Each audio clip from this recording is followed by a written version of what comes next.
The dog was barking before Marcus even opened his eyes. Not the playful bark that meant squirrels in the yard. Not the low warning growl he had learned to read like a second language after 3 combat deployments. This was something raw and desperate, almost human in its urgency. Marcus Wade Johnson sat up in the darkness of his cabin, the kind of movement that came from muscle memory older than conscious thought. His hand reached for the space beside him, where a weapon used to rest during another life found nothing remembered why. The digital clock on the nightstand read 4:37 in the morning. December cold pressed against the windows. Outside, the Rocky Mountains held their breath before dawn. Ghost stood rigid at the bedroom door. The German shepherd's ears were pinned flat against his skull, his massive body trembling with tension that had nothing to do with cold. A low rumble vibrated from deep in his chest, the kind of sound that came before violence or warning or both. His hackles raised in a ridge down his spine, fur standing on end like soldiers at attention. Marcus swung his legs out of bed, felt the familiar ache in his left knee where shrapnel had torn through muscle and bone in Fallujah 20 years ago.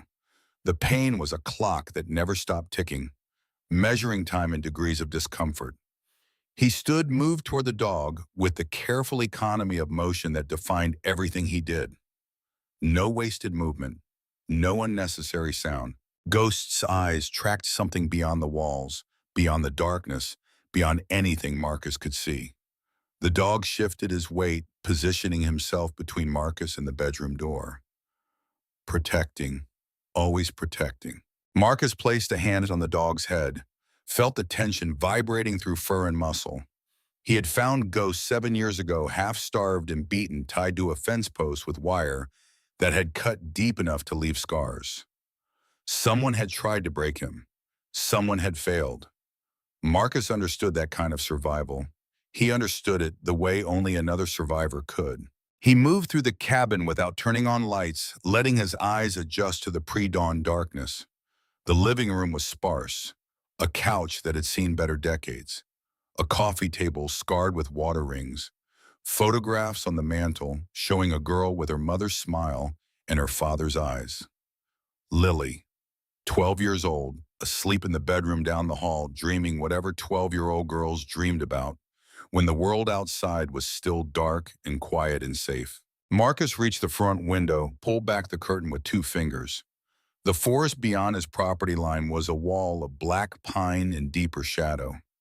Snow had fallen during the night, covering everything in white that looked blue in the darkness.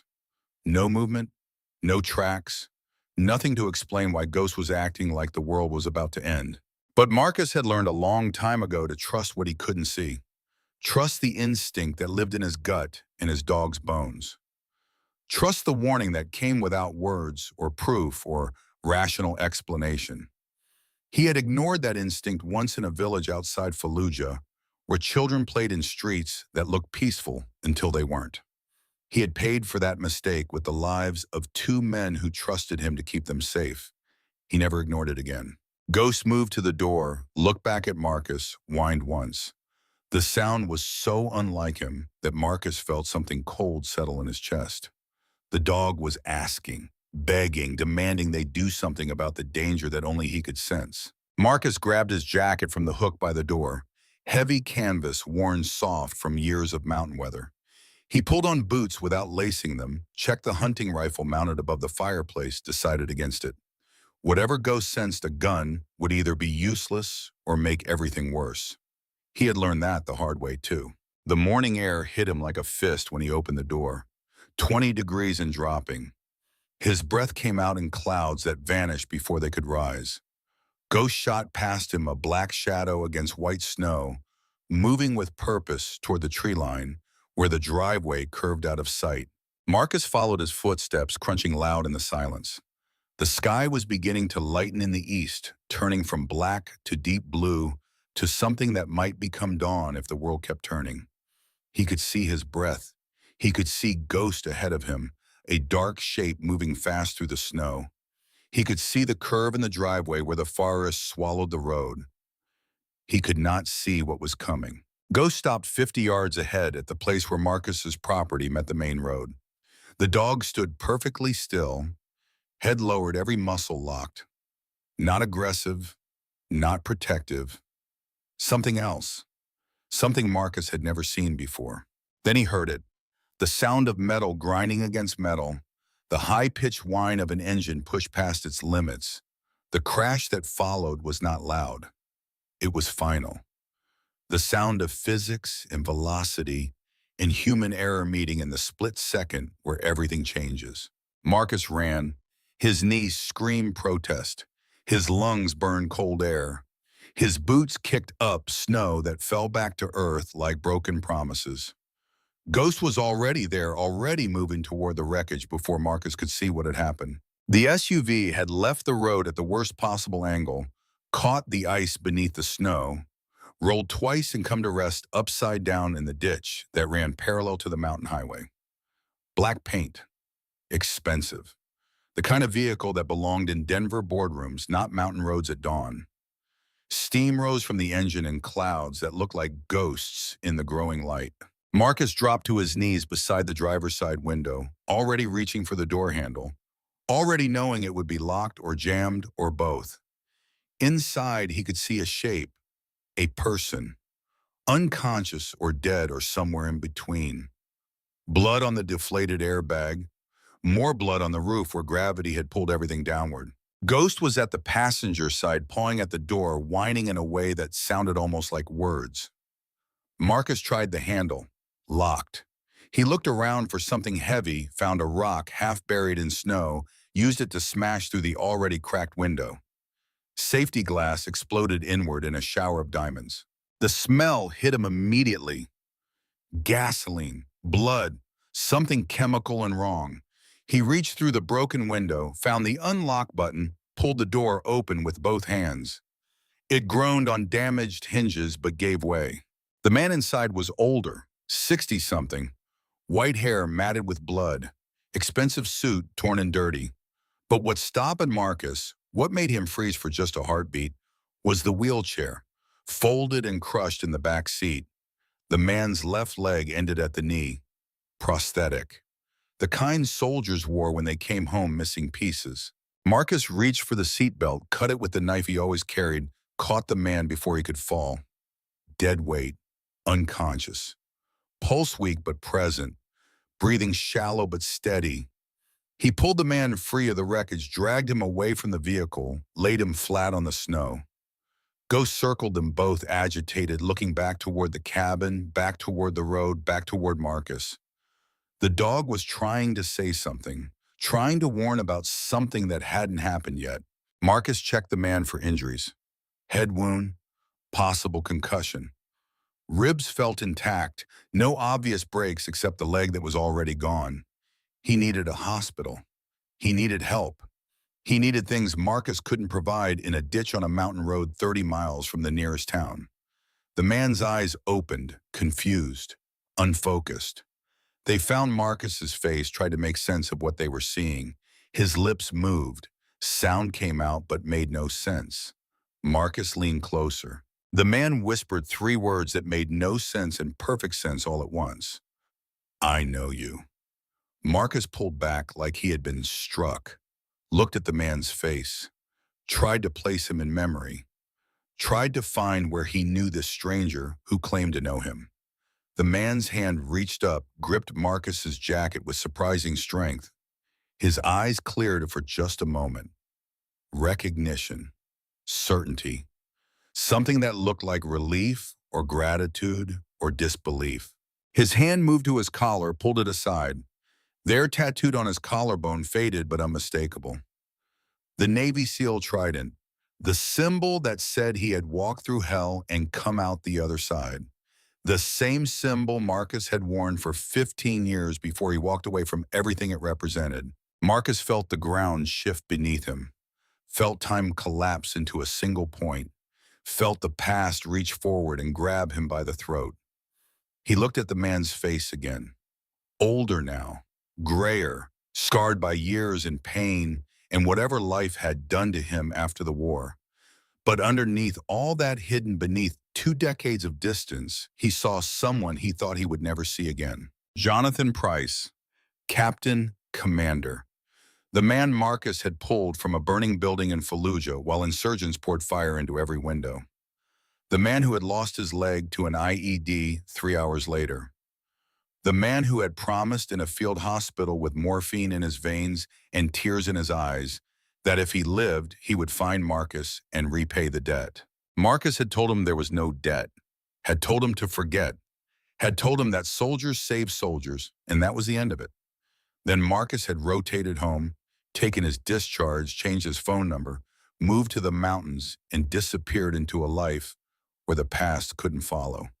But the past had found him anyway, in a ditch, at dawn, with his dog circling and the smell of gasoline heavy in the air. Jonathan's eyes closed again. His grip loosened, his breathing steadied into the rhythm of unconsciousness. Marcus sat back on his heels, snow soaking through his jeans, cold burning his hands.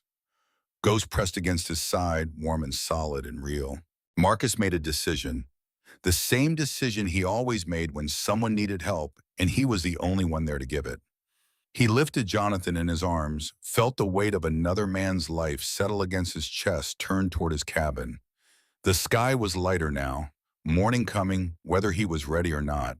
Ghost led the way, checking over his shoulder every few steps to make sure Marcus was still following. The dog moved with purpose toward the cabin, toward safety, toward the place they had built together when Marcus decided the world was too loud and too violent and too full of people who wanted things he could not give. Lily was awake when he carried Jonathan through the door.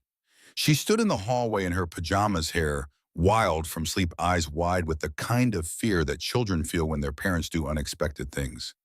She looked at the unconscious man in her father's arms. She looked at the blood. She looked at her father's face. What happened?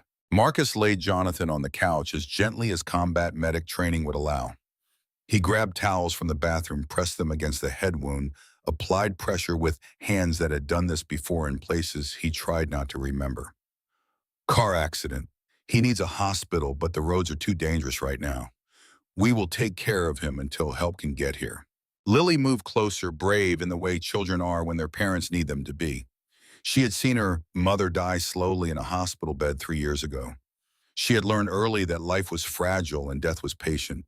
She grabbed the first aid kit from under the sink without being asked. Is he going to die? Marcus looked at his daughter, 12 years old, too young to carry the weight she carried, too strong to let it break her. He told her the truth because lies were for people who had the luxury of pretending. Not if I can help it. They worked together in the quiet of early morning. Marcus cleaned the wound. Lily brought water and blankets, and the calm, steady presence that made her so much like her mother. It sometimes hurt to look at her. Ghost lay at the foot of the couch, head on his paws, eyes tracking every movement Jonathan made. The man woke twice, once to ask where he was, once to look at Marcus and say thank you in a voice that carried the weight of 20 years and a promise kept. Then he slipped back into sleep or unconsciousness. Marcus could not tell which. The sun rose over the mountains, turning snow into light. Marcus sat in the chair by the window, watching the road, waiting for something he could not name. Ghost sat beside him, alert, tense hackles raised. The dog knew something Marcus didn't. Knew danger was coming. Knew this was only the beginning. Lily made coffee, strong and black. She brought Marcus a cup without asking if he wanted it. She was learning to read him the way Ghost did, through silence and need and the things they didn't say. Daddy. Yes, who is he? Marcus looked at the man on his couch. A stranger. A ghost. A piece of his past that should have stayed buried. Someone I knew a long time ago. Someone I thought I would never see again. Why did he come here? That is the question I'm afraid to answer. The sound of an engine cut through the morning quiet. Ghost's head snapped up. His ears swiveled forward. The rumble in his chest started low and built out into something that sounded like warning and threat and promise all at once. Marcus stood, moved to the window, pulled back the curtain. A sheriff's patrol car rolled up the driveway, tires crunching on snow. Slow, deliberate. The kind of approach that said this was not a friendly visit. The car stopped 20 feet from the cabin, the engine idled, steam rose from the exhaust into cold air. Sheriff Bradley Kane stepped out, 50 years old, white, the kind of hard that came from years of believing his badge made him right. He wore sunglasses even though the sun was barely up. He wore a gun on his hip like a statement. He looked at Marcus's cabin the way predators look at territory that doesn't belong to them. Ghost moved to the door, positioned himself between Marcus and whatever was coming. The dog did not bark, did not snarl, just stood there vibrating with controlled violence, waiting for permission to protect. Marcus opened the door before Kane could knock. Cold air rushed in. The two men looked at each other across 3 feet of space in a lifetime of mutual distrust. Kane was the kind of cop who saw skin color before he saw humanity. Marcus was the kind of man who had stopped explaining himself to people who would never listen. Kane spoke first. His voice was flat, professional, the tone of someone following a script. Marcus Wade Johnson. We received a report about a missing person. Expensive vehicle registered to Jonathan Price. Last seen on this road. You know anything about that? Marcus stood in the doorway, blocking the view inside. His posture was relaxed. His eyes were not. Mr. Price had an accident. His vehicle is in the ditch about half a mile down the road. I pulled him out. He is resting inside. He needs medical attention, but the roads are dangerous. Kane's hand moved to his belt, not to his gun, to his radio. The movement was casual. The threat was not. You pulled him out, just like that. A man you never met, on a road you have no reason to be on at dawn. I have a dog. The dog heard the crash. I went to help. That is what people do. Kane smiled.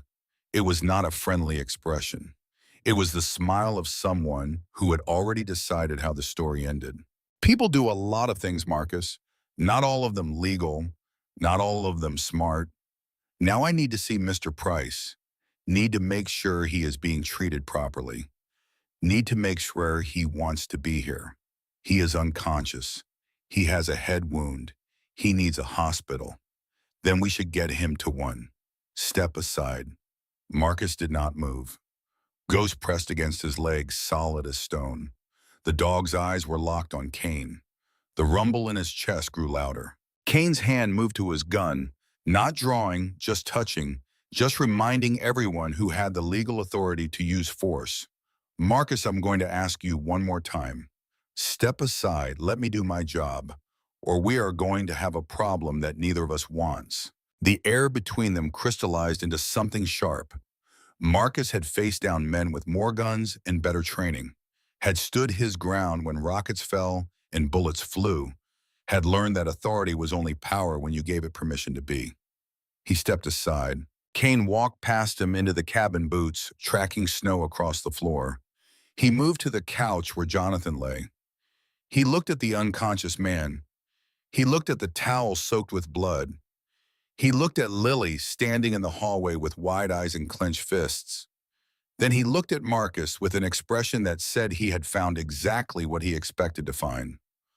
A black man, a white billionaire, alone in a cabin in the middle of nowhere. Yeah, this looks real innocent. Marcus felt something cold settle behind his ribs. He had lived this moment before.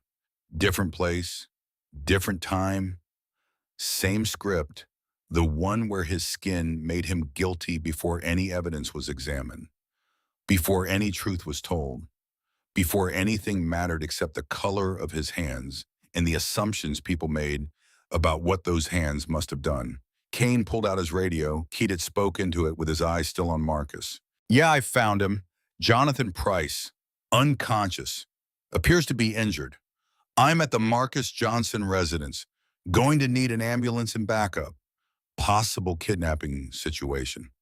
The last 2 words hung in the air like smoke. Lily stepped forward, her voice small but steady. He saved him. We both did. You can see he is hurt. You can see we helped. Kane looked at her the way adults look at children who don't understand how the world works. Sweetheart, I am sure your daddy told you he helped, but sometimes people tell stories that aren't exactly true. Sometimes people do bad things and make them look like good things. Now you and your daddy are going to wait outside while I take care of Mr. Price." Marcus felt his hands curl into fists, felt the old training kick in, the muscle memory that knew 100 ways to put a man on the ground before he could draw his weapon, felt the part of him that had learned violence as a language and spoke it fluently when necessary. Ghost felt it too. The dog's body went rigid, his lips pulled back from his teeth, a warning that was also a promise. Kane's hand went to his gun. This time he drew it, pointed it at the floor, but ready. Always ready. "Control your dog, Marcus, or I will control him for you." The moment stretched, taut, dangerous, balanced on the edge of violence that would change everything. Marcus looked at his daughter, looked at the fear in her eyes, looked at the man with the gun and the badge, and the assumption that power was the same as righteousness. He chose the only thing he could choose. Ghost, down. The dog hesitated, every instinct screaming to protect, every fiber of his being wired to defend the pack. But he trusted Marcus more than instinct, more than training, more than the fear that came from knowing bad things happen to good dogs when cops felt threatened. Ghost lay down, eyes still locked on Kane, body still vibrating with suppressed violence. But down, obedient, safe. Kane holstered his weapon, smiled again, the kind of smile that said he had won something. "Smart choice. Now both of you. Outside, wait for the ambulance. Do not leave the property. Do not make any calls. Do not do anything except wait. We clear." Marcus nodded once, took Lily's hand, walked outside into morning light that felt too bright and too cold and too full of the kind of injustice that no amount of truth could fix. They stood on the porch, father and daughter and dog, while strangers moved through their home and made assumptions about their lives. The ambulance came 30 minutes later, two paramedics who looked at Marcus the way people look at suspects. They loaded Jonathan onto a stretcher, checked his vitals, asked questions Kane answered instead of Marcus. Jonathan woke once during the transfer. His eyes found Marcus. His hand reached out. His mouth formed words that got lost in the noise and movement. Kane stepped between them, blocking the connection, protecting his narrative. Jonathan was loaded into the ambulance. The doors closed. The vehicle pulled away, lights flashing, sirens silent, disappearing down the mountain road toward a hospital where Marcus could not follow, where questions would be asked and answered by people who had already decided what happened. Kane stayed behind. He stood in the driveway filling out paperwork, making calls, building his case from assumptions and prejudice, and the kind of lazy police work that relied on stereotypes instead of investigation. Finally, he walked back to his patrol car. He looked at Marcus one last time. "I know what you did, Wade. I know men like you. You saw an opportunity. Rich man, vulnerable, alone. You thought you could help yourself to whatever he had, but you picked the wrong guy to mess with. Jonathan Price has friends, has lawyers, has people who will make sure you pay for what you did." Marcus stood silent, hands at his sides, face expressionless, the mask he had learned to wear when words were weapons used against him. Kane got in his car, started the engine, rolled down the window. "Stay available, Marcus. We will be talking again real soon." Then he was gone, leaving nothing but tire tracks in the snow and the kind of damage that could not be measured in visible wounds. Lily looked up at her father. "Daddy, what is going to happen?" Marcus looked at his daughter. 12 years old, too young for this, too strong to lie to. "I do not know, baby, but we will be okay. We always are." Ghost pressed against his leg, whining softly. The dog's hackles were still raised, his body still tense. Whatever he had sensed this morning and whatever danger he had tried to warn about it had not passed. It had only just begun.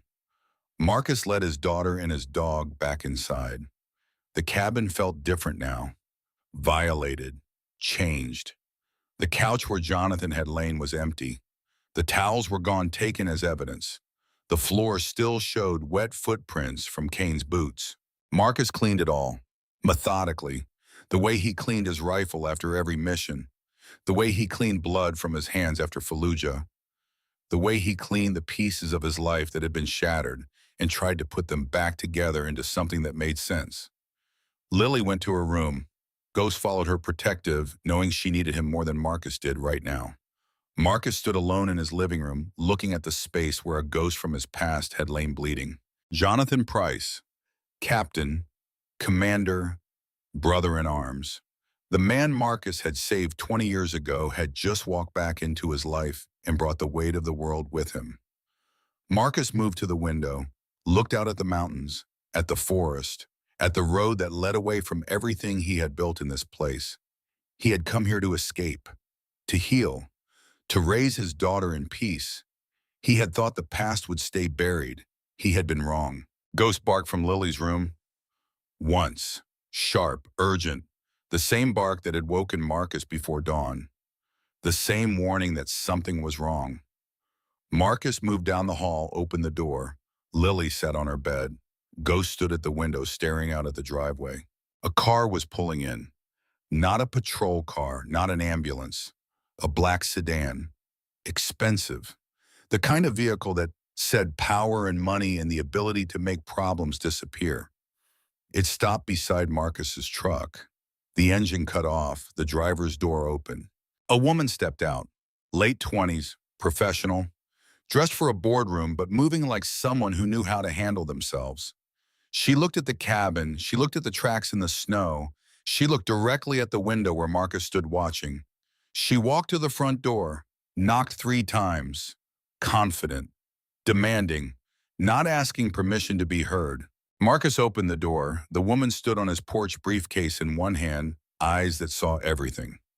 She looked at Marcus with the kind of assessment that came from training or experience or both. Marcus Wade Johnson. Yes. My name is Evelyn Price. Jonathan is my father. I need to talk to you about what happened this morning, and I need to talk to you about what is going to happen next. Because Sheriff Kane has already started a narrative that will destroy you if we do not stop it. And because my brother Nathan is the one who put my father in that ditch. And because you and I are the only ones who can keep him alive long enough to prove it. She paused, let the words settle. Let Marcus understand that everything he thought was complicated just became infinitely more so. May I come in? Marcus stepped aside. Let another stranger into his home. Let another piece of the past crash into his present. Let the story continue in a direction he could not predict or control or escape. Ghost moved between them, assessing, judging, deciding if this woman was friend or threat. The dog's hackles slowly lowered. His posture relaxed. Whatever he sensed in Evelyn Price, it was not danger. Not yet. She walked inside, looked around, took in the details of Marcus's life with quick, efficient observation. The photographs on the mantle, the rifles above the fireplace, the sparse furniture and clean floors. The life of a man who owned little and protected everything. We do not have much time, Mr. Johnson. My brother has already hired people to make sure our father never makes it to testify about what really happened. Kane is one of them. There will be others. You saved my father's life this morning. But unless you help me now, all you did was give Nathan more time to finish what he started. Marcus looked at this woman who claimed to be Jonathan's daughter, who claimed conspiracy and corruption, who claimed his good deed had made him a target. Ghost sat beside him, watching, waiting, ready to protect if protection was needed, ready to fight if fighting was required. Outside, the mountains held their silence. The forest kept its secrets. The road stretched away into distance and danger, in a future Marcus could not see clearly anymore. He had pulled one man from a ditch this morning. He had thought that was the end of it. He had thought he could go back to his quiet life and his simple routine and the peace he had built from the wreckage of war. He had been wrong about a lot of things. This was only the beginning. Evelyn Price stood in Marcus's living room like she belonged there. Like the sparse furniture and worn floorboards were a boardroom she already controlled. She set her briefcase on the coffee table with a kind of precision that said everything she did was calculated 3 moves ahead. Marcus remained standing, arms loose at his sides, weight balanced. the posture of someone who had learned to be ready for anything, because anything usually came when you least expected it. Ghost sat between them, head swiveling, from woman to man, reading the room the way only dogs could, deciding if this stranger was pack or threat. Lily appeared in the hallway, silent, watching.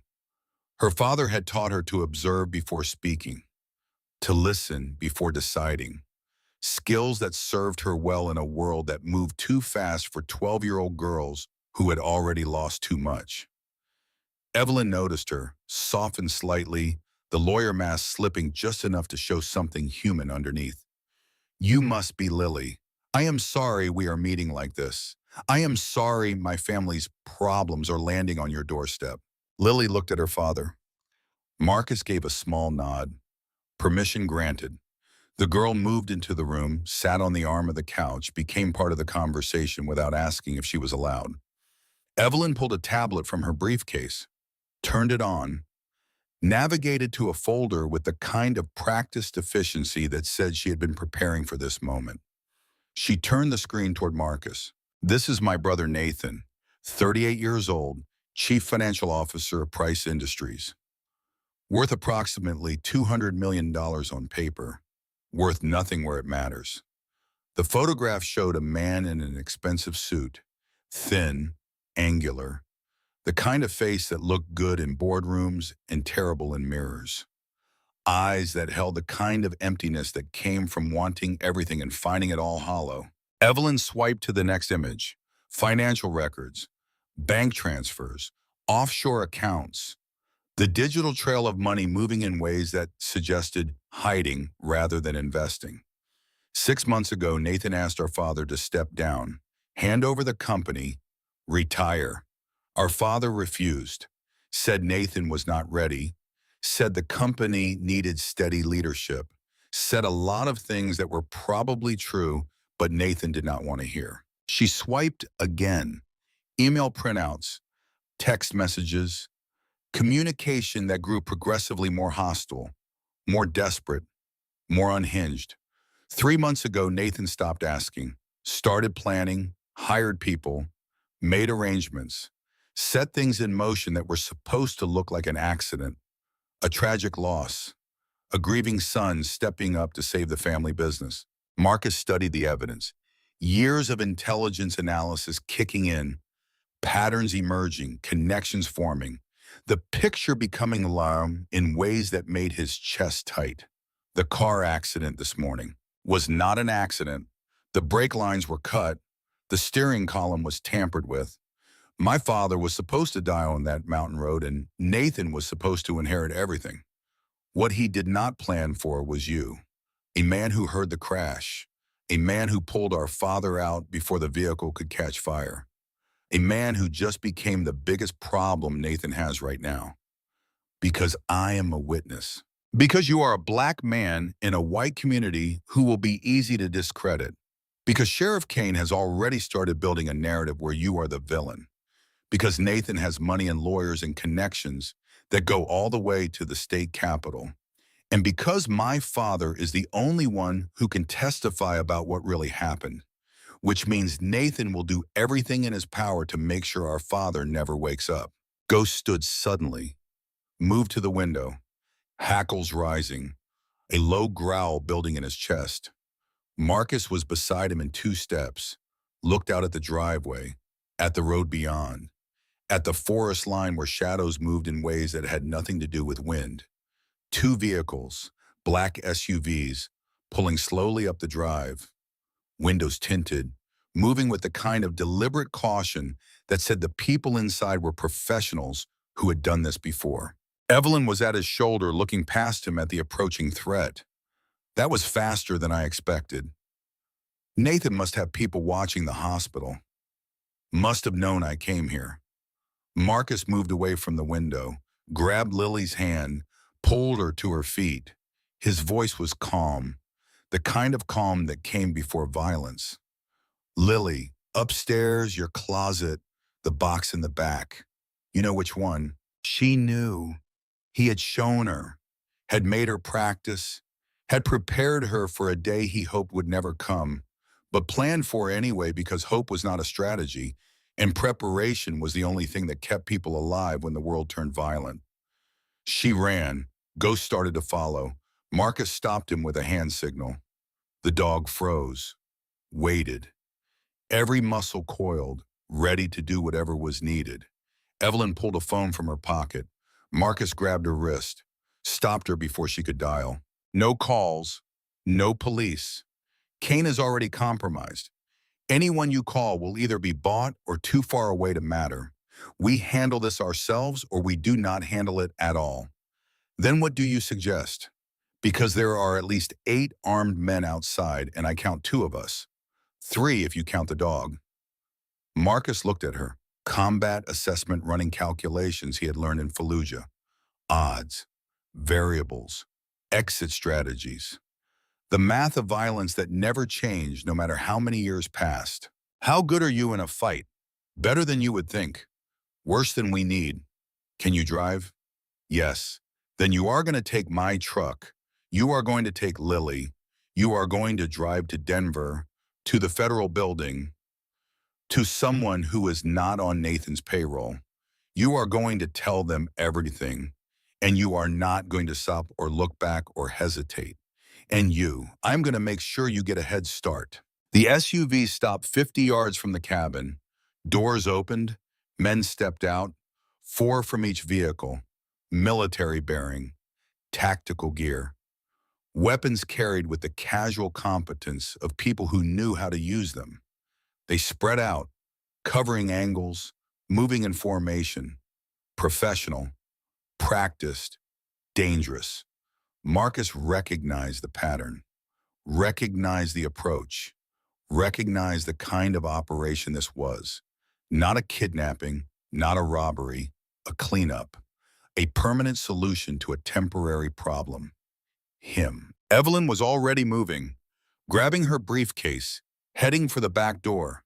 She stopped, looked back at Marcus. You are going to die if you stay here. Probably. Then why?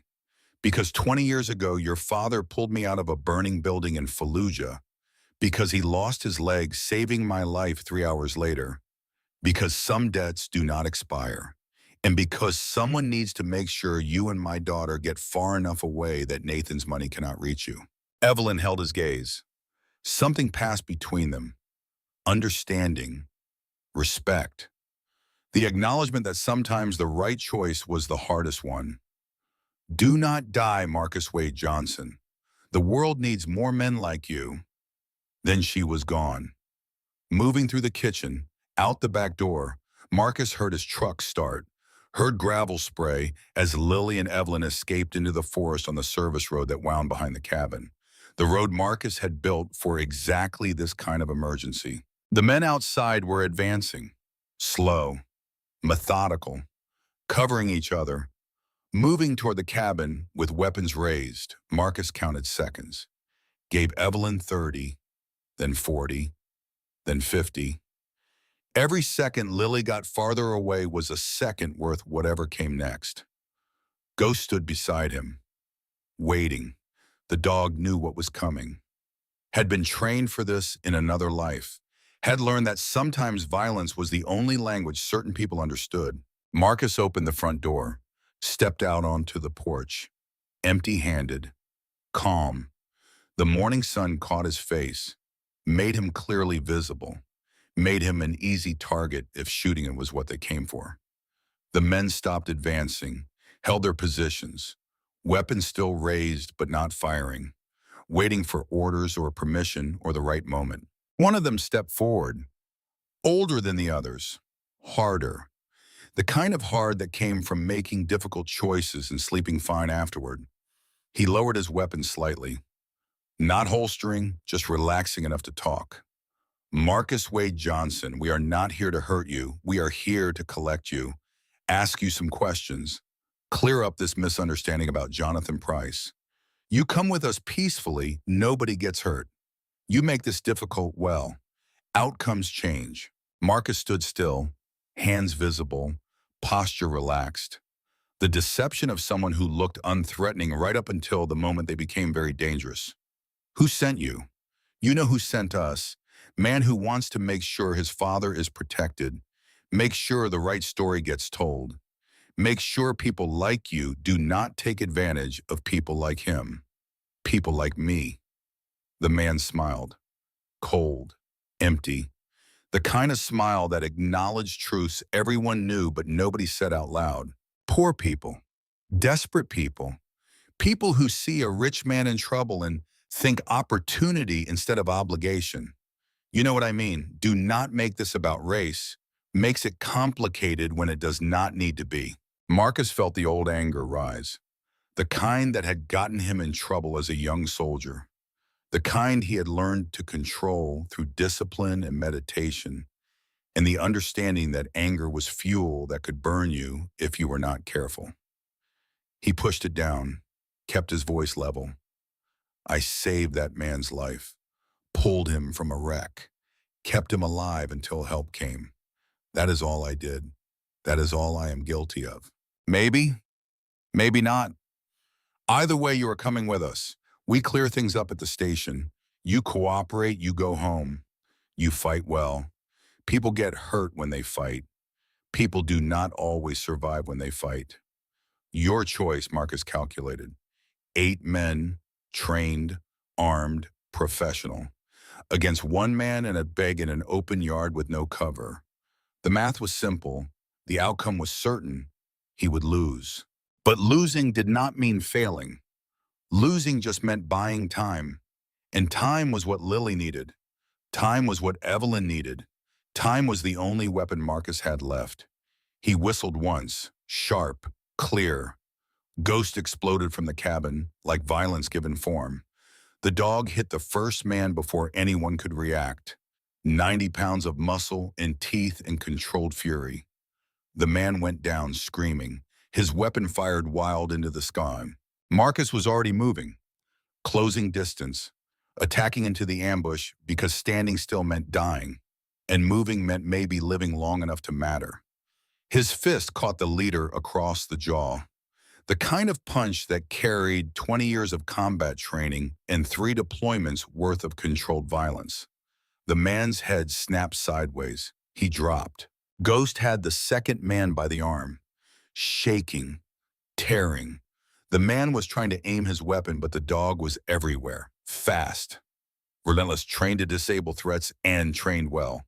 Marcus spun, caught the third man's rifle as it swung toward him, used the momentum, drove his elbow into the man's face, followed through with a knee that folded him like paper. 3 down in 15 seconds, 5 left. Then the real fight started. They stopped being careful, started shooting. Bullets tore through the morning air.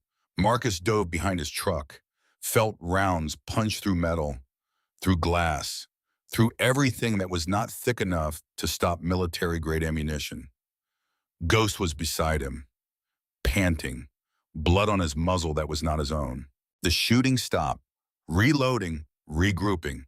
Marcus used the silence, rolled under the truck, came up on the other side, grabbed the nearest man from behind, applied a chokehold he had learned in hand-to-hand combat training.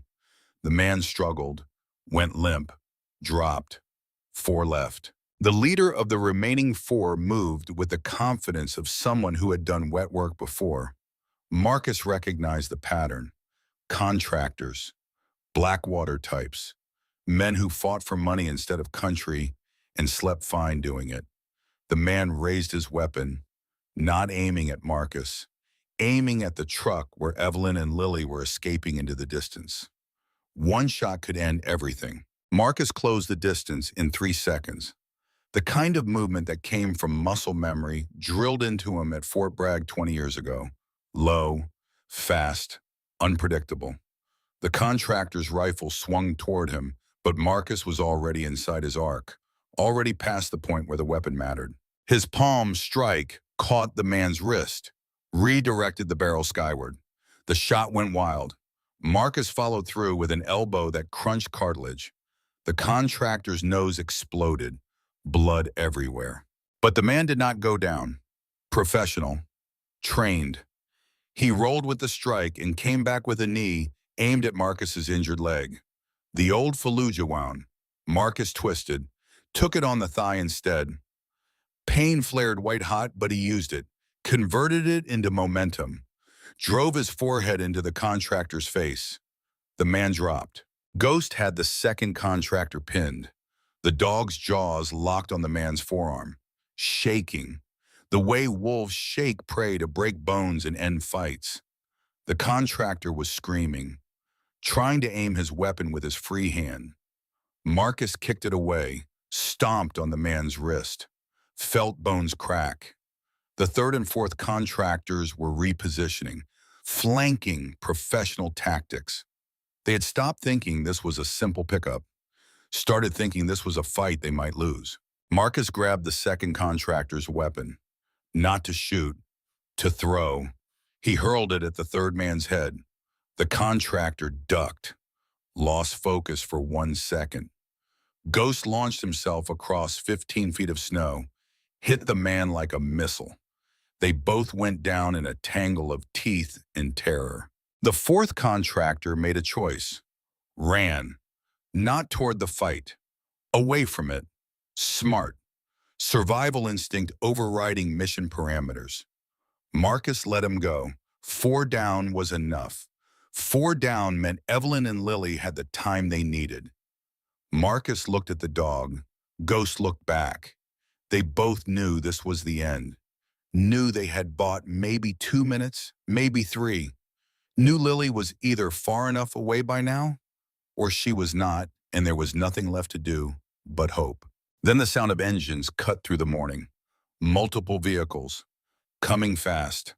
Marcus turned, saw patrol cars racing up the drive. 3 of them, lights flashing, sirens screaming. The remaining men scattered, dropped their weapons, raised their hands. Professionals who knew when the job was blown and survival meant surrender. The patrol cars stopped, doors opened. But it was not Kane who stepped out. It was someone else, someone Marcus did not recognize. A woman in her 50s, Native American features, sheriff's uniform. She moved with authority that felt earned rather than assumed. She looked at the scene, at the men on the ground, at Ghost standing over one of them with blood on his teeth, at Marcus bleeding and swaying but still standing. Marcus Wade Johnson. I am Sheriff Sarah Two Rivers, Jefferson County.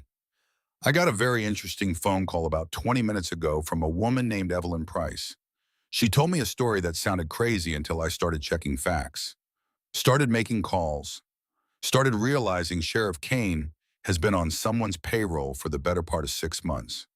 She gestured to her deputies. They moved forward, started cuffing the men on the ground, reading rights, following procedure. Two Rivers walked to Marcus, looked him over with the practiced eye of someone who had seen plenty of violence and knew the difference between victim and perpetrator. You look like hell. Feel worse. Good. That means you are alive. Where is your daughter? Safe. With Evelyn heading to Denver. Smart. Kane has a warrant out for your arrest. Kidnapping, assault.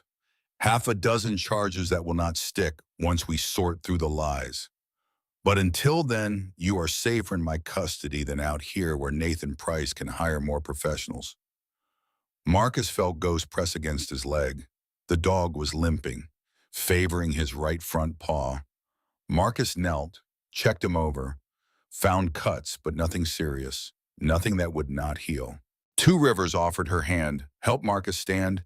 She was strong, steady, the kind of person you wanted on your side when everything went wrong. There is a lot we need to talk about Marcus, a lot of people who need to answer questions. But first, let us get you medical attention. Get your dog looked at, get you somewhere safe. What about Jonathan Price? He is awake, at Denver General, under guard. My guard, not Kane's. He has been asking for you. Says he needs to tell you something. Says it is important. Marcus looked at his cabin, at the bullet holes, at the blood on his driveway, at the wreckage of the morning, at the life he had built being torn apart by forces he could not control. Ghost whined softly, pressed closer. The dog was tired, hurting, but still standing, still protecting, still loyal to the end. Two Rivers guided Marcus toward one of the patrol posts. He moved slowly. Everything hurt. His head throbbed. His knees screamed. His hands were shaking with adrenaline crash. One of her deputies approached, young, nervous. He looked at Marcus with uncertainty. Sheriff, should we, I mean, he did assault these men.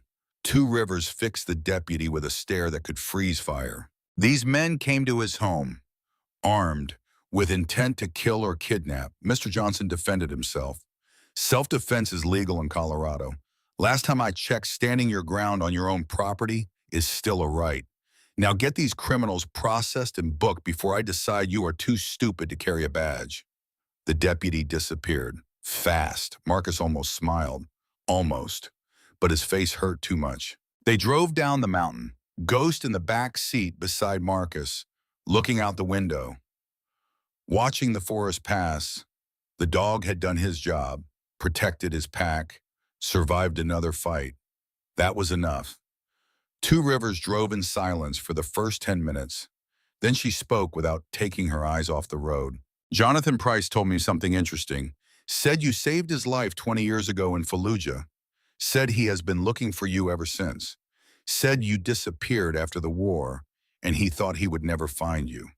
Then fate, or God, or dumb luck put his car in a ditch right outside your property. Marcus watched the mountains roll past, thought about coincidence and destiny and the way the past never really let go. I did not want to be found. I know. But sometimes what we want and what we get are two different things. Sometimes the universe has plans we do not get to approve. Sometimes debts come due whether we want them to or not. I do not believe in debts between soldiers. We save each other. That is what we do. Jonathan believes differently. Says you gave him 20 more years of life. 20 years he used to build a company. Raise two children. Try to be a good man. Says he owes you everything. Says he is not going to stop until he pays that debt. Marcus closed his eyes, felt exhaustion pulling at him, felt the weight of decades settling on his shoulders. All I wanted was to be left alone, raise my daughter, live quietly, not hurt anyone, not get hurt, just exist without all this. Two Rivers was quiet for a moment. Then she spoke with the kind of wisdom that came from years of seeing human nature at its worst and still choosing to believe in its best. The problem with being a good man, Marcus, is that the world needs good men. And when the world finds one, it does not let go easily. You pulled Jonathan from that ditch because it was the right thing to do. Not because it was easy, not because it was safe, because it was right. That is who you are. That is why you cannot just exist quietly, because quiet men do not run toward burning buildings. Quiet men do not fight 8 armed professionals to protect their daughter. Quiet men do not save lives at the risk of their own. Marcus opened his eyes, looked at the sheriff. She was still watching the road, still driving, still steady. You sound like you know something about that. I had a husband once, Marine Corps, good man, best man I ever knew. He died pulling children out of a school that was on fire. Could have walked away, could have waited for firefighters, could have chosen his own safety over theirs. He chose differently. I was angry at him for a long time. Angry he left me. Angry he chose strangers over our life together. Then I realized he did not choose them over me. He chose to be who he was. And who he was someone who could not walk away from people who needed help. I am sorry for your loss. Do not be.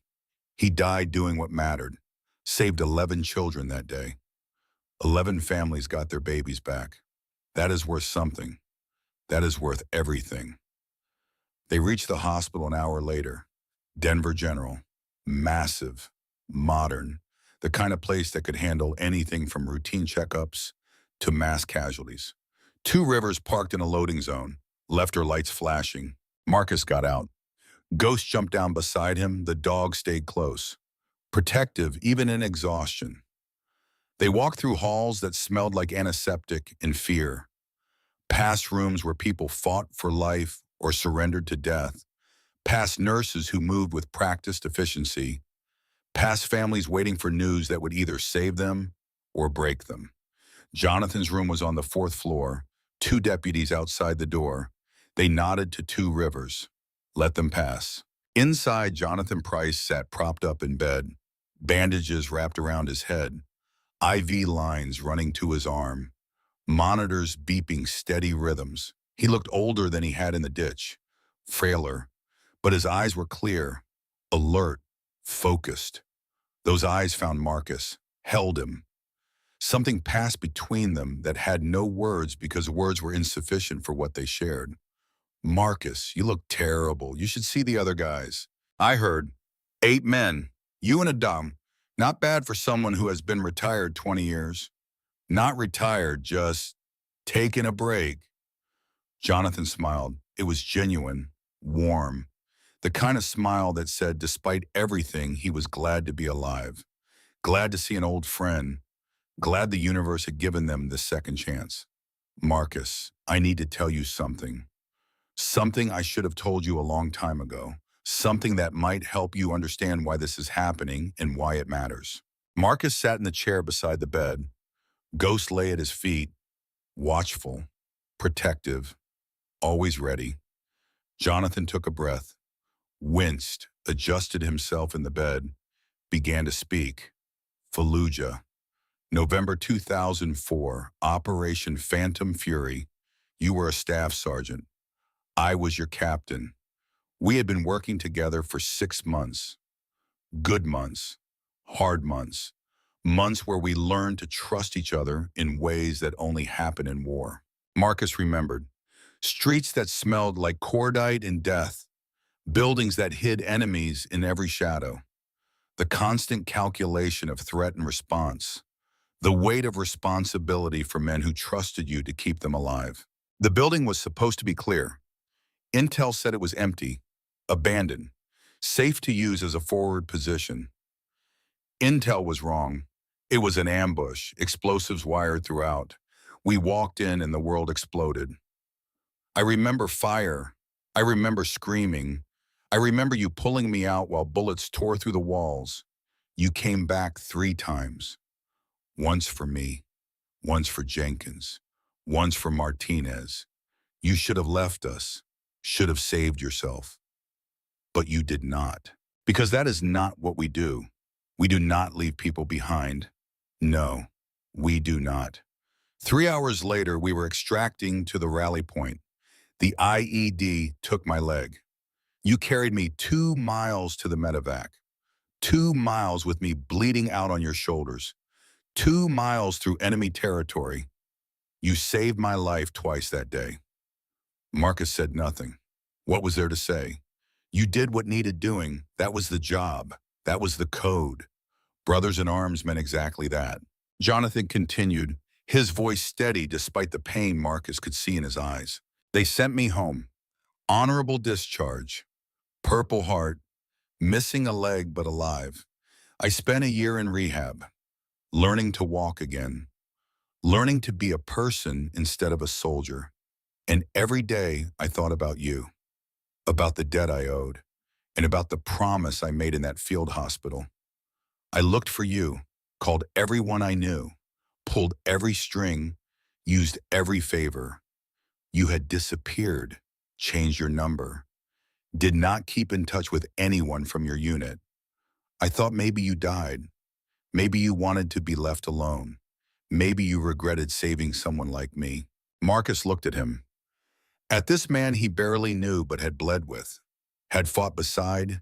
Had trusted with his life. I never regretted it. I could not be that person anymore.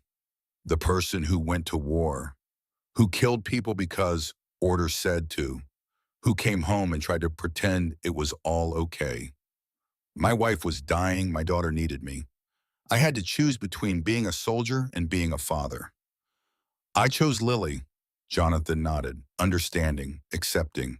I built a company, Price Industries, defense contracting, logistics, security. Made a fortune helping the military I used to serve. married again, adopted 2 children, Nathan and Evelyn, tried to be a good father, tried to give them everything I never had.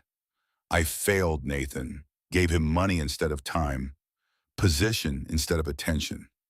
He grew up angry, entitled, believing the world owed him something because I was successful. I saw it happening, did not know how to stop it. You did your best. My best was not enough. Now he wants me dead so he can take what I built. And you saved me again, pulled me from another fire, gave me another chance. The universe brought us together for a reason, Marcus. I do not believe in coincidence anymore. I believe in purpose. Before Marcus could respond, the door opened. Evelyn walked in. Lily was with her. The girl ran to her father, threw her arms around him, buried her face in his chest. Marcus held her, felt her shake with relief and fear, and the overwhelming need to know her father was still alive. Evelyn looked exhausted, determined. She had driven straight through, refused to stop, brought Lily back the moment Two Rivers confirmed it was safe. She moved to her father's bedside, took his hand. Nathan knows we are here. His lawyers are already filing motions, building a case. He is going to claim you were incompetent, that the accident was because of your medication, that Marcus kidnapped you, that everything we say is a conspiracy to steal the company. He has judges. He has politicians. He has enough money to make lies sound like truth. Jonathan squeezed her hand, smiled despite everything. But he does not have you, and he does not have Marcus, and he does not have the truth. Money can buy a lot of things, Evelyn, but it cannot buy all things, not forever. The door opened again. Two Rivers entered. Her face was grim. We have a problem. Kane just walked into federal custody, turned himself in, confessed to taking bribes from Nathan, confessed to witness intimidation, confessed to conspiracy. He is singing like a bird in exchange for immunity, and the first thing he said was that Nathan is planning something big, something that happens tonight. At the engagement party Jonathan was supposed to attend, Nathan is going public with his version of events, going to announce his father is mentally unfit, going to take control of the company, going to make sure anyone who opposes him looks like they are trying to steal from a grieving son. Jonathan closed his eyes. When he opened them again, they were harder, colder. The Captain Marcus remembered from Fallujah. Then we go to that party. We tell the truth. We expose Nathan in front of everyone he is trying to manipulate. We end this tonight. Two Rivers shook her head. You are in a hospital bed. Marcus is wanted by half the state. Evelyn is Nathan's sister, which makes her testimony suspect. You cannot just walk into a ballroom full of Denver's elite and accuse Nathan Price of attempted murder. You need proof. You need evidence. You need something that cannot be dismissed or buried or bought. Marcus stood. Lily held his hand. Ghost pressed against his leg. He looked at Jonathan, at Evelyn, at Two Rivers, at the people who had become his pack in the space of one impossible day. Then we get proof. We find out what Nathan is planning. We stop him before he can control the narrative. And we make sure everyone knows exactly who he is and what he has done. Jonathan smiled. It was the smile of a man who had just remembered that he was not alone in the fight. Just like old times, Marcus. You and me against impossible odds. Marcus looked at his daughter, at the life he had built, at the peace he had fought for, at everything he was about to risk because walking away was not an option when people needed help, and he was the only one there to give it, just like old times. Outside the window, Denver spread out below them. Millions of lights, millions of lives. A city that did not know a war was coming. A war between father and son, between truth and money, between the men who served and the men who took. Ghost lifted his head, ears forward, alert. The fight was not over. It was only beginning. The engagement party was scheduled for 8 o'clock that evening. The grand ballroom at the Elysian Hotel. 300 guests, Denver's elite, politicians and businessmen, and society wives who measured worth in zeros and influence. Nathan had planned it months ago, before the accident, before Marcus, before everything started falling apart in ways he could not control. Now it would be his stage, his moment, his chance to rewrite the story before anyone could question the narrative. Marcus stood in Jonathan's hospital room looking at a borrowed suit that hung awkward on his frame.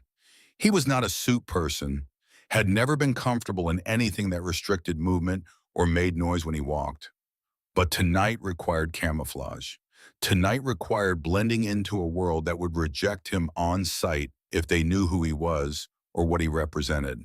Evelyn adjusted his tie with the kind of precision that came from years in courtrooms where appearance mattered as much as argument. She stepped back, assessed, nodded approval. You clean up better than I expected. I have been to funerals before. This is not a funeral. This is a war. And you are walking into enemy territory with no backup and no weapon. If Nathan recognizes you, if his security identifies you, if anything goes wrong, you will be arrested or worse before you can say a word. Marcus looked at her. At this woman he had known for less than 24 hours, but trusted because Ghost trusted her, and his dog had better judgment about people than most humans ever developed. Then we make sure nothing goes wrong. Jonathan sat in his wheelchair, dressed despite the doctor's protests. He looked pale, weak, but determined in a way that reminded Marcus of officers who pushed through injuries because the mission mattered more than personal comfort. The plan is simple. We arrive separately. Evelyn goes in first, mingles, keeps Nathan distracted.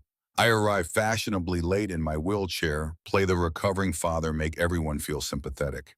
Marcus, you enter through the service entrance. Kitchen staff, waiters, you blend in until the right moment. When Nathan makes his announcement about my incompetence, about taking over the company, that is when we strike. Medical records showing the brake line was cut.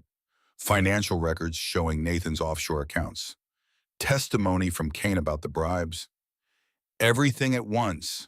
Public. Undeniable. Witnessed by 300 people who matter. And if Nathan runs, he will not run, not in front of these people. His whole identity is built on being seen, being important, being in control. He will stand his ground. He will try to talk his way out. And that is when we bury him with evidence he cannot dispute. 2 Rivers entered the room. She carried a folder thick with documents. Her expression was carefully neutral, but Marcus could see tension in the way she held herself. We have a problem. Kane recanted his confession. Says he was coerced. Says he made it all up because you threatened his family. His lawyer is already filing motions to suppress everything he said. Jonathan's jaw tightened. His hands gripped the wheelchair armrest hard enough that his knuckles went white. Nathan got to him, paid him, threatened him, offered him something worth more than immunity. Or Kane was playing both sides from the beginning. Either way, his testimony is worthless now.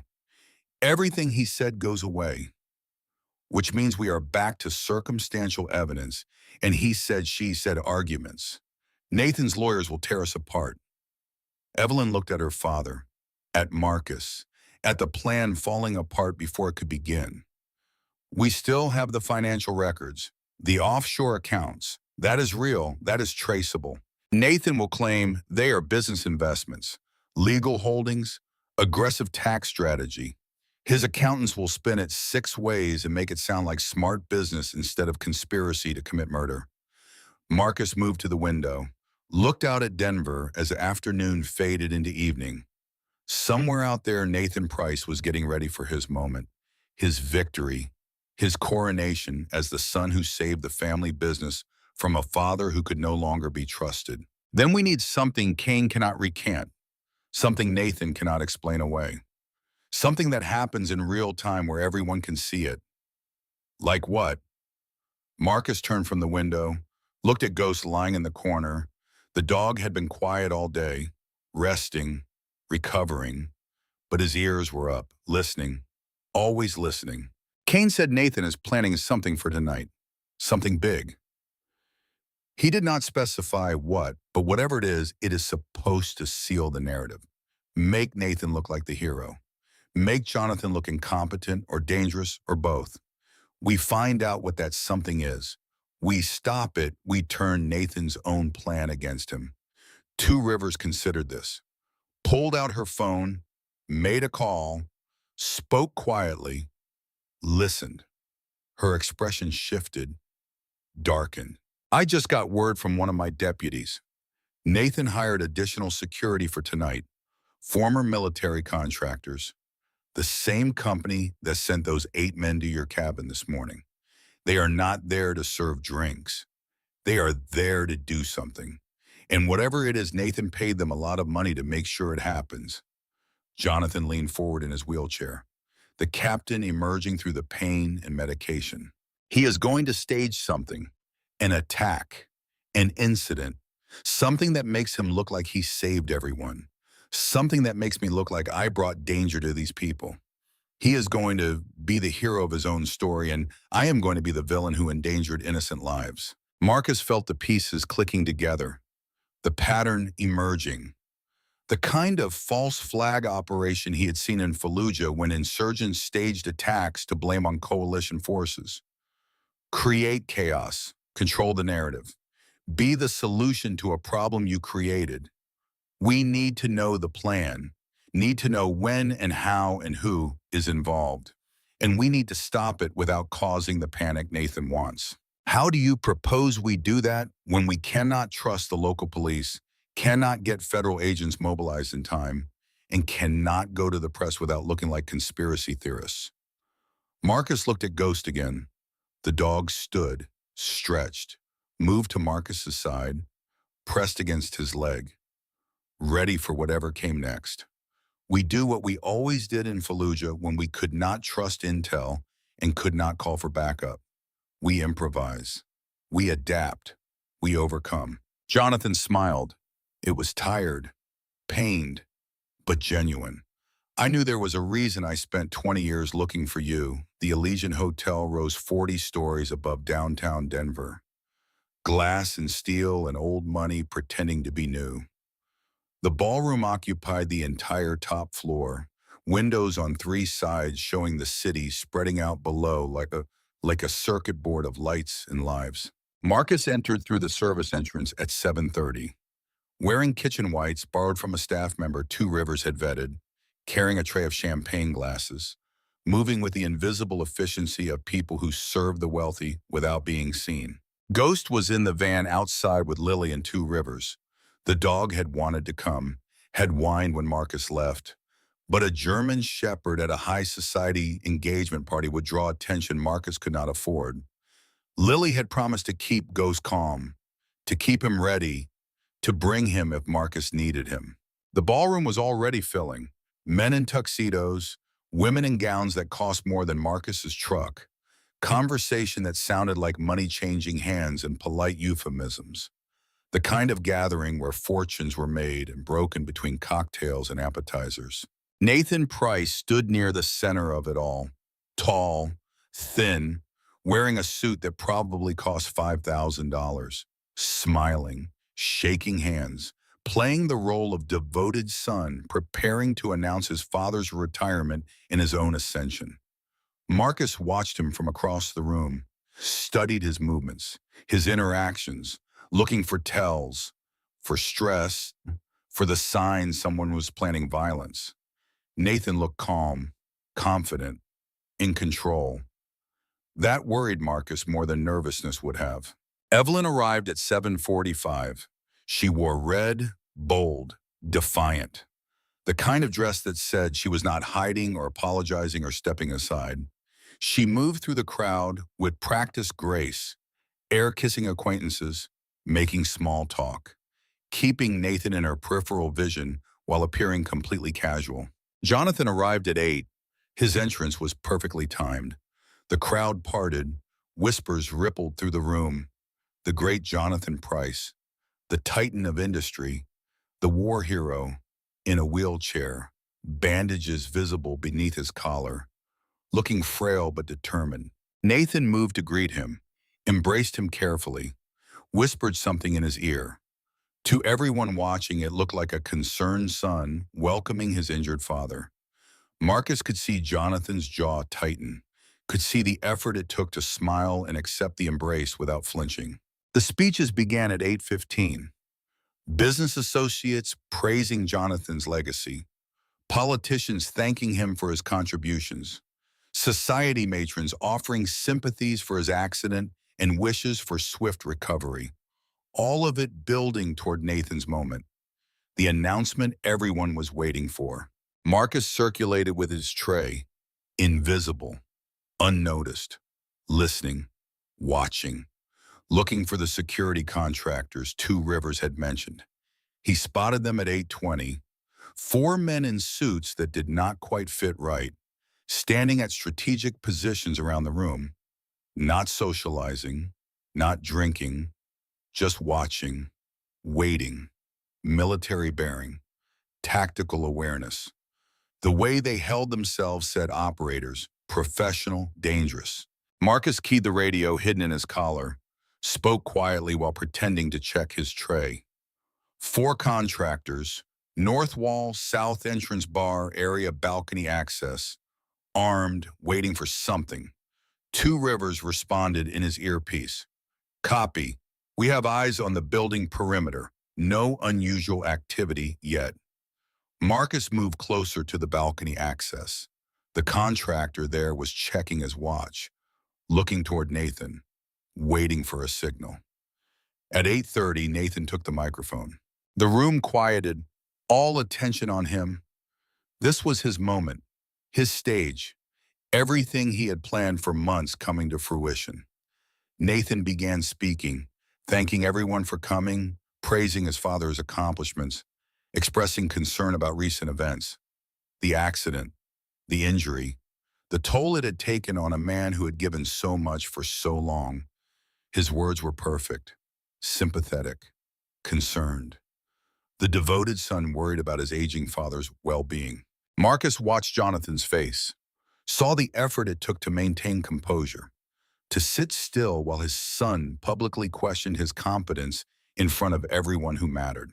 Nathan continued, talking about the company, about leadership transitions, about the need for steady hands in uncertain times, building toward the announcement, building toward the moment he would suggest ever so gently that perhaps it was time for his father to step aside, to rest, to let the next generation take the burden. That was when Marcus saw it, the contractor by the balcony access checking his watch again, then reaching for something in his jacket. Not a gun, something smaller, remote, electronic. Marcus moved, fast, crossing the room with purpose that broke his cover as a waiter. People turned, noticed, started to question. The contractor saw him coming. His hand moved faster, reaching for the remote, finger on the trigger. Marcus hit him low, drove his shoulder into the man's ribs. They crashed through the balcony door together. Out into the cold night air, away from the crowd, away from the 300 witnesses Nathan needed for his plan to work. The remote fell, skittered across the balcony floor. Marcus reached for it. The contractor recovered fast, caught Marcus with an elbow that cracked across his jaw. Stars exploded. The world tilted. Behind them in the ballroom, Nathan had stopped speaking. The crowd was turning, noticing the commotion, starting to react. The contractor grabbed the remote, pressed the trigger. Nothing happened. He pressed it again. Harder, desperate, still nothing. Marcus tackled him, drove him against the balcony railing, applied a chokehold. The man struggled. Strong, trained.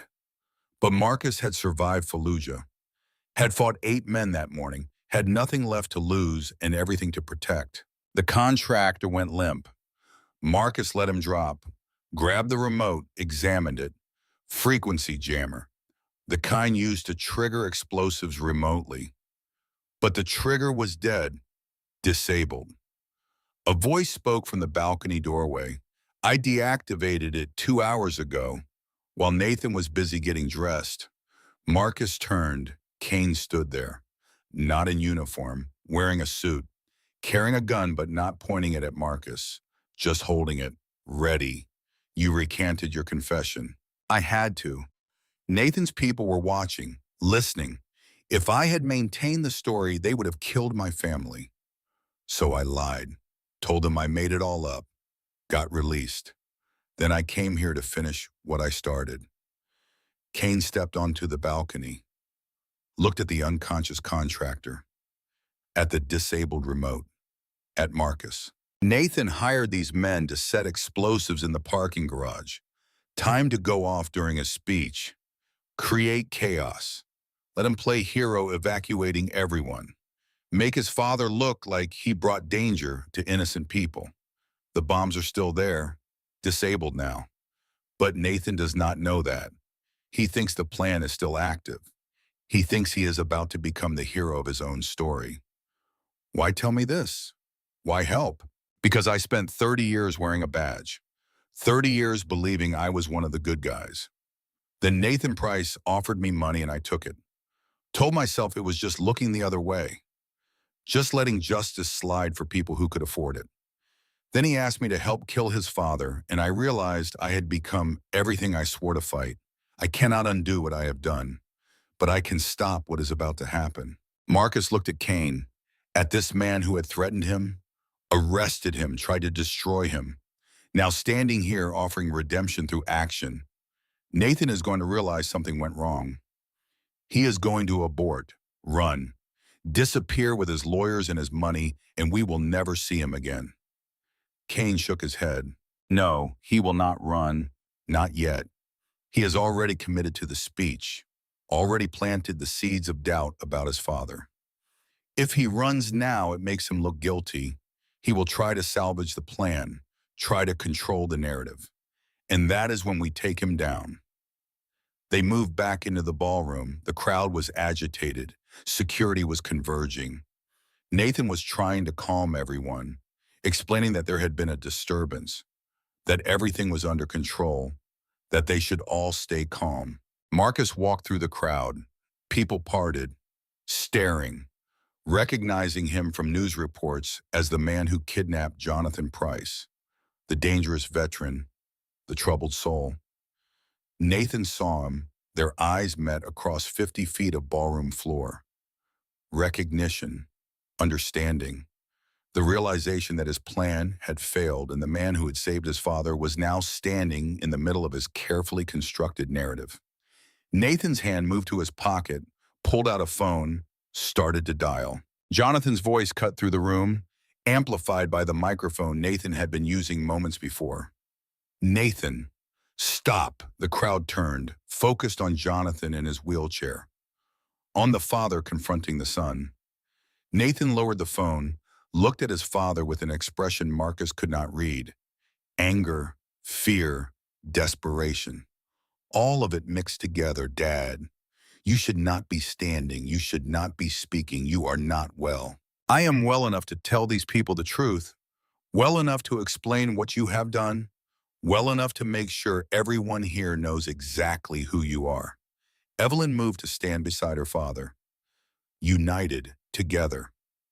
Nathan looked around the room, at 300 faces watching, judging, waiting to see what happened next. You do not understand. I did this for us, for the family, for the company. You were going to ruin everything. You were going to give it all away to charity, to foundations, to people who did not earn it. I was trying to save what you built by killing me.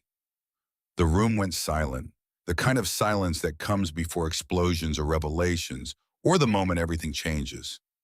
Nathan's face crumbled, the mask slipping, the confident son disappearing to reveal the desperate child underneath. I just wanted you to see me, to acknowledge me, to love me like you loved her. He pointed at Evelyn, accusation and pain in every syllable. She was always your favorite, your real daughter, and I was just the broken one, the adopted one, the one you had to fix. Evelyn stepped forward. Her voice was gentle, sad, the kind of sadness that comes from watching someone you love destroy themselves. Nathan, I am adopted too. We are both adopted, both chosen, both loved. You have spent your whole life hating me for being something I never was, for having something that was never real. Dad loved us equally. You just could not see it because you were too busy being angry about a lie you told yourself. Nathan stared at her, at his sister, processing words that should have freed him but somehow made everything worse. You are lying. Evelyn pulled papers from her purse, walked across the ballroom floor, handed them to Nathan. Adoption records. Both of them. Filed within 3 years of each other. Both signed by Jonathan Price. Both legal, both real. Nathan read them, his hands shaking, his breath coming in short gasps. Nathan sank to his knees, right there in the middle of the ballroom floor, surrounded by 300 witnesses. His hands covered his face. His shoulders shook. When he spoke again, his voice was small, the voice of a child who never got the answer he needed. I was 8 years old when Dad found me. My mother had been dead 3 days. Overdose. I was sitting next to her body because I did not know what else to do. I did not know she was gone. I thought she was sleeping. The room was silent. Everyone listening, even the federal agents, had stopped moving. Dad took me home, gave me a bed, gave me food, gave me everything except the one thing I needed. He gave me things instead of time, money instead of attention. I watched him pour love into building his company, into charity work, into everything except me. And I told myself it was because I was broken, because I was not really his, because I was just the kid he felt sorry for. Evelyn's voice cut through, gentle but firm. That is not true, Nathan. Dad worked because he did not know how to show love any other way. He grew up in foster care. He never had a father. He was trying to give us security because that is what he never had. He thought providing meant loving. He was wrong, but he was not choosing the company over you. He was choosing the only way he knew how to be a father. Nathan looked up at her, tears streaming down his face. Then why did it always feel like you were the favorite? Why did he smile at you differently? Talk to you differently? Look at you like you mattered more? Because you were looking for reasons to feel unloved, Nathan. You decided before you even gave him a chance that you were not enough. And every time he tried, you pushed him away. You turned his awkwardness into rejection, his silence into abandonment. You created the story you believed, and then you lived inside it until it destroyed you. Jonathan wheeled himself forward, positioned himself in front of his son, reached down and took Nathan's face in both hands, forced eye contact. I failed you, son. I do not know how to be a father. I never learned. I thought keeping you safe and fed and educated was enough. I thought money could substitute for presence. I was wrong, but I loved you. I love you. I always have. You are my son, adopted or not, blood or not. You are mine, and I would have died before I let anyone hurt you, including yourself. Nathan collapsed forward, buried his face in his father's lap, sobbed like the child he had never been allowed to be. Jonathan held him, stroked his hair, whispered words no one else could hear. The ballroom was frozen, 300 people witnessing a moment too raw for public consumption, but too important to look away from. Marcus stood at the edge of it all, ghost pressed against his leg, watching a father and son find each other in the wreckage of years of misunderstanding. Watching redemption happen in real time, messy, imperfect, human. This was not a Hollywood ending. This was real life, complicated, painful, but maybe, just maybe, pointing toward healing. I killed people for this. I hired men to murder my own father. I destroyed lives. And it was all for nothing, all for a lie I believed because I wanted to be special, wanted to be chosen, wanted to matter. You did matter, Nathan. You always mattered. You just could not see it. Nathan dropped the papers. They scattered across the polished floor. He looked at his father, at Evelyn, at Marcus, At 300 witnesses watching his world collapse. I am sorry. God, I am so sorry. Then the gunshot shattered the silence. Kane had been standing near the south entrance. One of the contractors Marcus had not disabled. The man moved fast, professional, drew his weapon, aimed not at Nathan but at Jonathan. One shot, center mass, the kind of shot that killed if it hit right. But Kane was faster, threw himself between the bullet and Jonathan, took the round in his chest, went down hard. Marcus was moving before Kane hit the ground. Closing distance. The contractor tried to swing his weapon toward Marcus. Too slow. Marcus drove his fist into the man's throat, followed with a knee. The contractor dropped. Weapon clattering across the floor. The other two contractors were drawing weapons. The crowd was screaming, chaos erupting. Everything Nathan had wanted, but for all the wrong reasons. Ghost came through the balcony door like violence incarnate. 90 pounds of German shepherd moving faster than panic. The dog had heard the gunshot, had broken free from Lily and Two Rivers, had come to protect his pack. One contractor went down with Ghost's teeth in his arm. The second tried to run. Two Rivers appeared in the main entrance. Gun drawn, badge visible, federal agents, drop your weapons. She had called them, used Kane's testimony before he recanted, brought them as backup in case everything went wrong. Everything had gone wrong, but somehow they were still standing. Marcus knelt beside Kane. The sheriff was bleeding. Bad. Center mass wound, lung maybe. He was trying to speak. Blood on his lips. Tell my wife, tell her I did one thing right. At the end, you are not dying. Stay with me. Help is coming. Kane smiled. It was peaceful, accepting. I was dirty for 30 years. This is balance. This is right. His eyes closed. His breathing stopped. Marcus started compressions, tried to bring him back. But Kane was gone, dead doing what Marcus had accused him of never doing. The right thing. Paramedics arrived within minutes. Federal agents secured the scene. Two Rivers took custody of the contractors. Evelyn held her father while he wept. For Kane, for Nathan, for everything that had been broken and could not be fixed.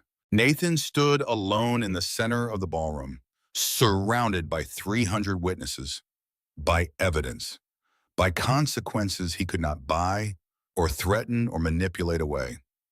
He looked at Marcus. Why did you save him? My father. Why not just let him die? Let me have what I wanted. Why do you care? Marcus looked at this broken man who had tried to kill his own father for money and recognition and love he thought he did not have. Because 20 years ago, your father pulled me from a fire. Because he lost his leg saving my life. Because some debts do not have expiration dates. And because leaving people to die is not something I know how to do. Even people like me. Especially people like you. Because you had choices. You made the wrong ones. But you are still alive. Still breathing. Still capable of doing better. And that matters more than what you have done. Nathan looked at his hands, at the blood on the floor, at the wreckage of his plan. I am going to prison. Yes, for a long time, probably, and you think, after everything, that I can do better. I think you are Jonathan's son. I think you have his strength, whether you believe it or not. I think prison will either break you or make you into someone worth being. That choice is yours. But the choice exists. And that is more than a lot of people get. Federal agents moved in, read Nathan his rights, cuffed him gently because he was not resisting. He looked at his father one last time. I am sorry, Dad. For all of it, I am so sorry. Jonathan nodded, tears on his face. I know, son. I know. They took Nathan away. The crowd dispersed. The ballroom emptied. Marcus sat on the balcony with Ghost pressed against his side, looking out at Denver, at a city that kept moving despite the drama that had played out 40 stories above it. Lily found him there an hour later. She climbed into his lap even though she was 12 and getting too big for it, held him the way children hold parents when they need to know everything is okay. Is it over, Daddy? Yes, baby, it is over. Did we win? Marcus thought about that. About Cain dead, Nathan arrested, Jonathan traumatized, Evelyn facing a lifetime of guilt, victory that felt like devastation. We survived. Sometimes that is the same thing as winning.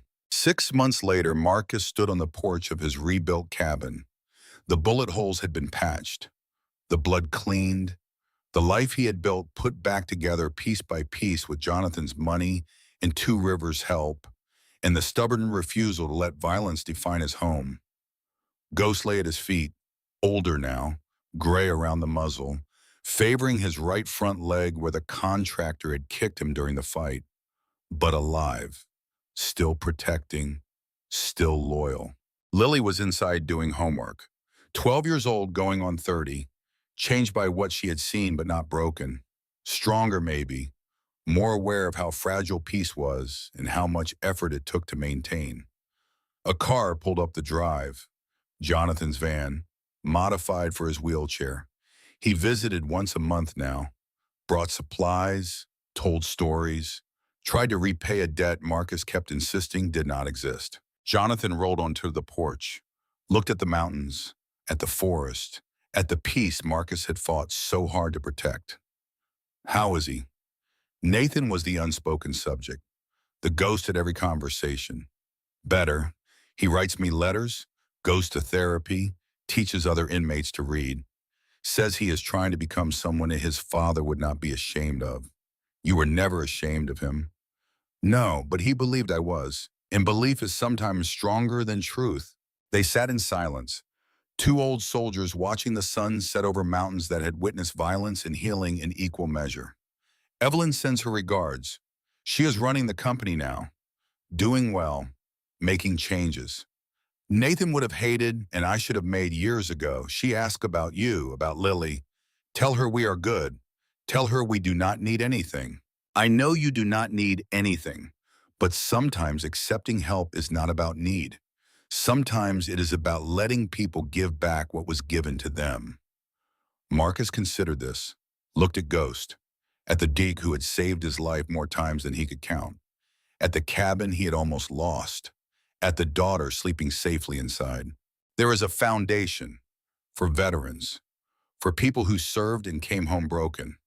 Two Rivers is running it, could use someone with experience, someone who understands PTSD and isolation in the hard work of healing. Pay is not much, but the work matters. Marcus smiled. It was small, genuine. I will think about it. That is all I ask. Jonathan left as the sun touched the horizon. Ghost watched him go, tail wagging slowly. The dog had decided Jonathan was pack, had accepted him with the same loyalty he gave Marcus and Lily. Marcus stood on his porch, looking at mountains turning gold in fading light, at a world that kept spinning despite everything, at a life that had been shattered and rebuilt and was maybe better for having been broken. Inside, Lily called for dinner. Normal, routine, the small rituals that made life worth living. Ghost followed Marcus inside, lay down in his spot by the fireplace, closed his eyes, safe, home, at peace. And in a prison 300 miles away, Nathan Price sat in his cell, writing letters, reading books, learning slowly that redemption was not something you earned in a moment, but something you built day by day through choices that mattered only to yourself and the person you were trying to become. The mountains held their silence. The forest kept its secrets. And life continued in all its complicated, beautiful, terrible glory. The past had found Marcus Wade Johnson, had pulled him back into a world he thought he had left behind, had tested him in ways he never wanted to be tested again. But he had survived. His daughter had survived. Ghost had survived. And sometimes on a mountain in Colorado where the air was clean and the nights were quiet, survival was enough. It was more than enough. It was everything.